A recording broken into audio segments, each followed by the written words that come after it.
Nicolas Ferreira, Silas Malafaia, Flávio Bolsonaro, vários ali de forma bem firme, né, denunciando os abusos que estamos vendo no nosso país. Algumas polêmicas aí das redes sociais, né, podia ter ido mais gente, não chegou perto de 1 milhão, como queria o ex-presidente. Talvez isso se deva a um erro estratégico de concentrar tudo só em Copacabana, ou do Silas Malafaia concentrar a organização toda nele, enfim, ter reduzido a pauta à anistia em vez de uma coisa mais abrangente como fora Lula. Tudo isso é questionável, tudo isso é debatível, né? Mas o ponto é que hoje Jair Bolsonaro é a liderança política no Brasil capaz de arregimentar, de reunir, de juntar multidões no país. Outras lideranças não conseguem isso. Você não consegue imaginar alguém da esquerda hoje em dia fazendo isso, e dentro da direita você não consegue imaginar Zema, Ronaldo Caiado, o próprio Tarcísio, de repente tentando organizar uma manifestação e colocando lá que seja 50 mil pessoas, né? Alguns alegam que foi isso, você não consegue imaginar. Então, Jair Bolsonaro ainda é, de maneira incontestável, a grande liderança política no Brasil. Se isso é um alerta suficiente para tornar a sua eventual prisão algo menos provável, aí o tempo vai dizer. Eu, particularmente, acho que o sistema já deu todos os sinais de que não liga muito para povo nas ruas, nem mesmo para os Estados Unidos atentos, né? Querem porque querem tirar Bolsonaro da jogada e estão fazendo de tudo para conseguir. Bom, vamos falar sobre essa questão. Primeiramente, da manifestação, você disse que Nicolas, Tarcísio, o próprio Zema, né, que talvez seja um dos nomes aí veiculados. Hoje a opção para a direita em 2026 é Bolsonaro. Essa é uma boa questão, Júnior, porque tem gente que reclama o seguinte: isso vocês ficam colocando uma expectativa, uma esperança, né, que não vai se confirmar, e aí a direita está perdendo tempo, que poderia ser trabalhado de forma mais pragmática para criar uma nova liderança capaz de disputar. Eu entendo o argumento, mas veja, eu já disse, e vou repetir aqui agora para o seu público, que eu não aceito, né, de alguma maneira, assim, eu como cidadão brasileiro, como comentarista de política, eu não aceito essa imposição de um sistema que, aí sim, me parece golpista nas suas atitudes, né, de voltar aquilo que a gente achou que tinha ficado para trás, e passamos a denunciar, então, que era o Teatro das Tesouras. O que é o Teatro das Tesouras? É você ter uma disputa farsesca, onde, na verdade, você tem tucanos e petistas disputando, ou seja, dois espectros da esquerda, e você vota no tucano como se ele fosse um antipetista, como se ele fosse um conservador, alguém de direita. Basta que muitos de nós da direita, do campo conservador, votamos em Aécio Neves, em Alckmin, achando que era oposição para valer ao PT, e o Alckmin, olha onde ele está hoje, ele é o vice-presidente do Lula. Então, nós não aceitamos isso. E outra coisa, o Bolsonaro está inelegível por quê? Por uma reunião com embaixadores, tudo isso é muito ridículo. Então, de novo, isso é um verniz democrático a um sistema que está impondo um nome. Isso não é democracia. Então, o que eu tenho dito e repito é: se querem chamar de democracia, coloquem o nome do Jair Bolsonaro na urna e deixa o povo decidir. E olha, muita gente tem dúvidas se o processo é transparente, se o TSE é um juiz eleitoral minimamente imparcial, porque a gente viu nas últimas eleições muita forçação de barra. A gente viu um TSE proibindo jornais centenários, como a Gazeta do Povo, de fazer reportagens sobre os elos históricos de Lula com ditadores comunistas da região. Isso não é aceitável. Então, de novo, ninguém vai chamar de eleição limpa, totalmente transparente, mas ainda assim, pelo menos coloquem o nome do Jair Bolsonaro lá. Ele é a liderança da direita.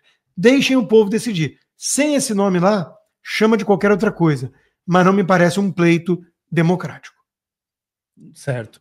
Então, a ideia é, acima de tudo, fortalecer o pedido de anistia.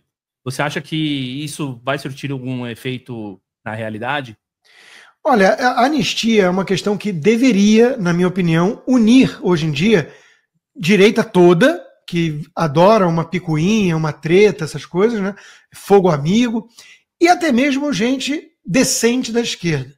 Porque existem social-democratas que vão divergir em muitas coisas da direita conservadora, nas pautas de costumes, até na economia eles vão divergir do papel do Estado, de uma visão mais liberal clássica do Paulo Guedes. Tudo isso é legítimo dentro da discussão democrática. É preciso ter divergência. Agora, prisão política não combina com democracia. Ninguém pode achar razoável, ainda mais num país que, infelizmente, é muito garantista em relação a corruptos, até a criminosos hediondos, né, de traficante, assassino e tudo. Tem todo um garantismo legal que os protege. Não tem um corrupto graúdo preso. Sérgio Cabral, que foi condenado a 400 anos, confessou que era viciado em roubar. Está solto, fazendo vídeo como influencer na sua cobertura em Ipanema. Enquanto a Débora, uma cabeleireira sem antecedente criminal, está condenada e longe dos filhos pequenos a 17 anos de prisão por ter usado um batom numa estátua. Então, isso não são coisas razoáveis. De novo, é uma narrativa que foi criada. O golpe do Estado e o Bolsonaro estava por trás disso, e agora, para condená-lo, precisam alimentar essa narrativa, esse discurso, com base nas prisões que aconteceram por conta do 8 de janeiro. Mas tudo isso, se você dedicar algum tempo sério de análise, de reflexão honesta, isso tudo é inaceitável. Então, a anistia tem que ser uma prioridade de todo brasileiro que tem empatia com a família do Clesão, que morreu na prisão, com a Débora cabeleireira, que está presa e longe dos filhos por um crime ridículo de pichar uma estátua. Nada disso era realmente uma tentativa de um golpe de Estado. Ninguém ali estava armado. Não existe. Isso é uma narrativa que a turma da Globo e companhia fica enfiando goela abaixo para demonizar de alguma maneira o Bolsonaro e justificar a perseguição ao bolsonarismo. Mas, de novo, são pessoas de carne e osso, são pessoas comuns, são donas de casa, são trabalhadores, são pequenos empresários que estavam desesperados com a possibilidade da volta do Lula da maneira que aconteceu e estavam clamando por uma intervenção divina, militar, seja o que for. Isso não é um golpe de Estado. Isso não é um crime condenável a 15 anos, 17 anos de cadeia.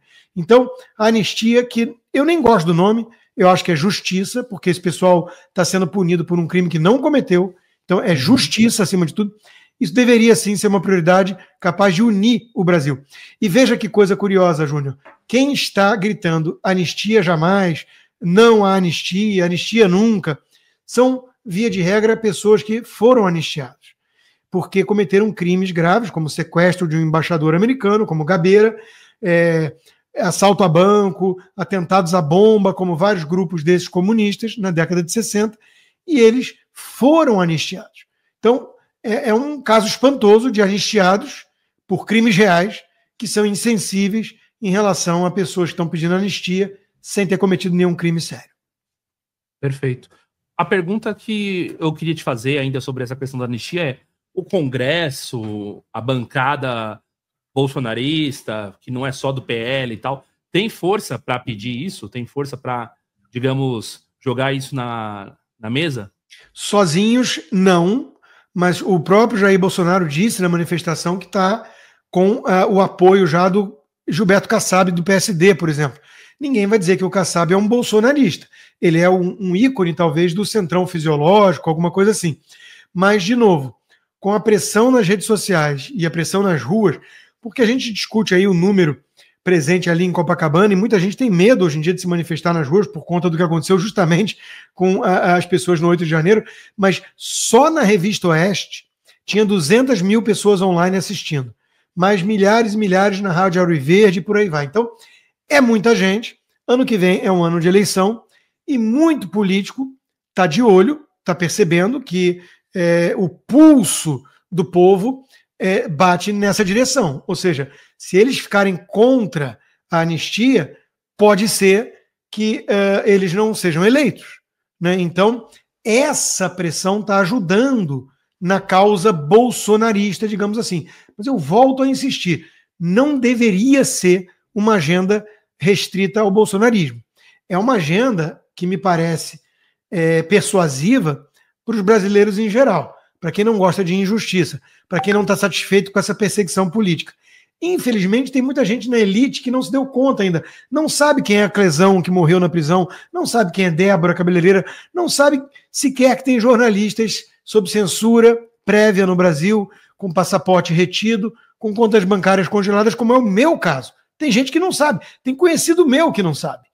Então, tem uma turma da elite que optou por uma certa alienação política, mas isso está custando muito caro ao país. E o meu receio é que muita gente descubra quando for tarde demais, quando o Brasil virar Venezuela. Aí não é mais uma pauta de anistia para meia dúzia, né, de radicais que foram pedir intervenção. É uma defesa das liberdades básicas que estarão, então, totalmente ameaçadas por um regime que não deve mais nada a ninguém.